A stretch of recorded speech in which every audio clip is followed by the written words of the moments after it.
সম্মানিত শিক্ষক, আমন্ত্রণ জানাচ্ছি মাল্টিমিডিয়া কন্টেন্ট তৈরির পরিকল্পনা বিষয়ক টিউটোরিয়ালে।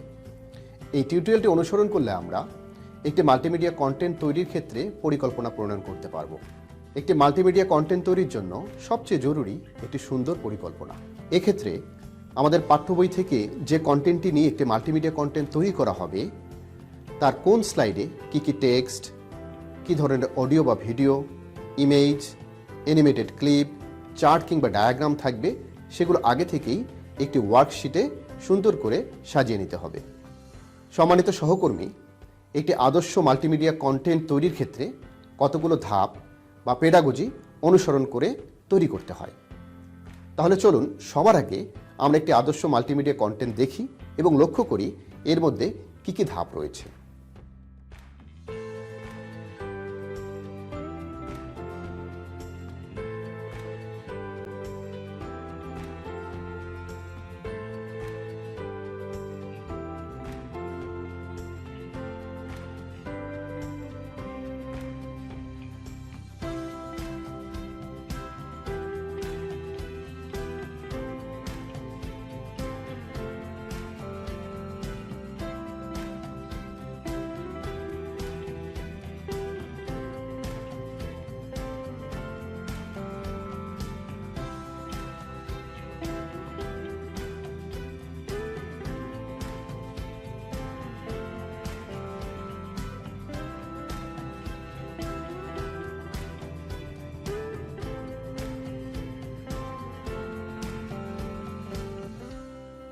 সম্মানিত সহকর্মী, ইতোমধ্যেই আমরা বিভিন্ন টিউটোরিয়ালের মাধ্যমে একটি মাল্টিমিডিয়া কন্টেন্ট তৈরির ক্ষেত্রে যে ধরনের দক্ষতাগুলো প্রয়োজন সেগুলো অনুশীলন করেছি। চলুন একটি আদর্শ কন্টেন্ট তৈরির ক্ষেত্রে ধাপগুলো বিভিন্ন উদাহরণ সহ আলোচনা করি। ধাপ 1, শুভেচ্ছা বা স্বাগত।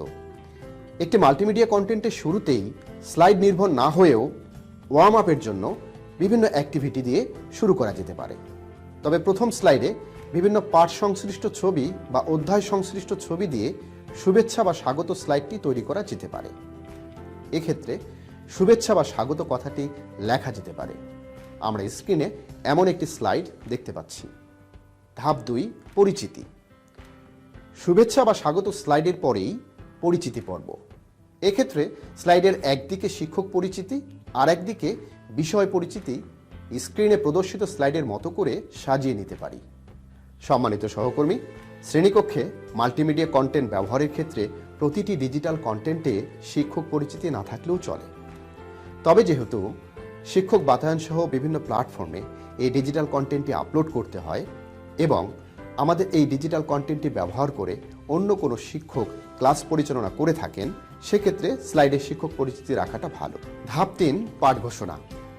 এটি মাল্টিমিডিয়া কন্টেন্ট তৈরির ক্ষেত্রে অত্যন্ত গুরুত্বপূর্ণ একটি ধাপ।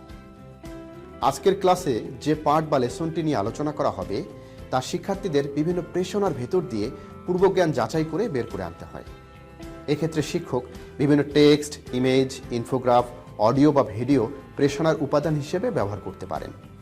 যেমন শক্তির রূপ এই পাঠটি ঘোষণার জন্য প্রেষণা হিসেবে আমরা স্ক্রিনে প্রদর্শিত এ সংক্রান্ত অ্যানিমেটেড ক্লিপ দেখিয়ে এখানে ঘটনাটি কিভাবে ঘটেছে তা প্রশ্ন করে আজকের পাঠ শিরোনাম শিক্ষার্থীর কাছ থেকে বের করে আনতে পারি। ধাপ 4, শিক্ষণফল। পাঠ ঘোষণার পরের ধাপটি হল শিক্ষণফল। এই স্লাইডে শিক্ষণফল লেখার যথাযথ নিয়ম অনুসরণ করে লিখতে হবে। ধাপ 5, পাঠ উপস্থাপন। এটি হচ্ছে মাল্টিমিডিয়া কন্টেন্টের মূল পর্ব। শিক্ষণফলের ধারাবাহিকতা রক্ষা করে কন্টেন্ট অনুসারে বিভিন্ন text, image, infograph, audio video, chart বা ডায়াগ্রাম ইত্যাদি ব্যবহার করে পাঠ উপস্থাপনার স্লাইড সমূহ সাজাতে হবে। যেমন এখানে শক্তির বিভিন্ন রূপ উল্লেখ করতে পারবে। এই শিক্ষণফল অর্জনের জন্য এখানে প্রয়োজনীয় ছবি ও স্মার্ট আর্ট ব্যবহার করে ব্যাখ্যা করা হয়েছে। আবার শক্তির বিভিন্ন রূপের ব্যবহার ব্যাখ্যা করতে পারবে।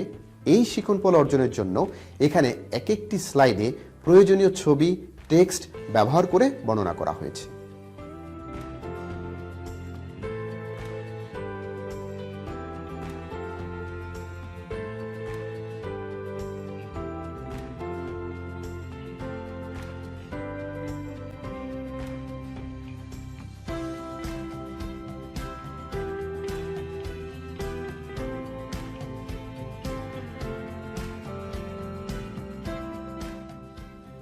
ধাপ 6, জোর বা দলগত কাজ।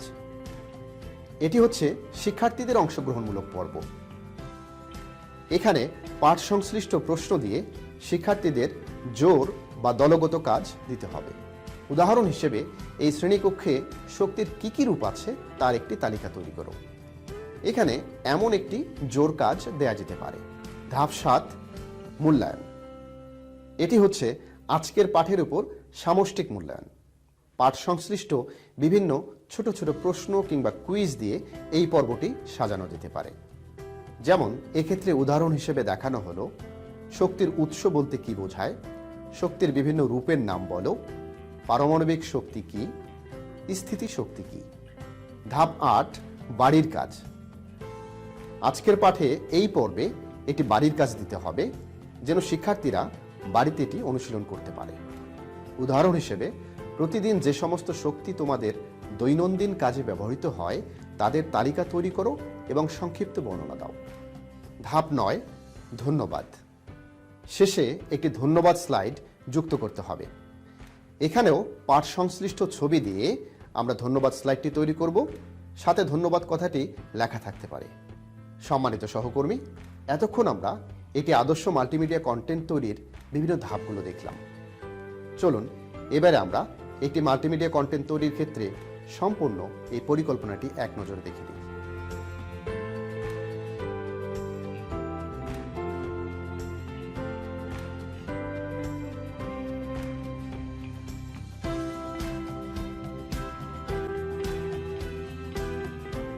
এভাবেই আমরা সুষ্ঠু পরিকল্পনার মাধ্যমে একটি আদর্শ মাল্টিমিডিয়া কন্টেন্ট তৈরি করতে পারব।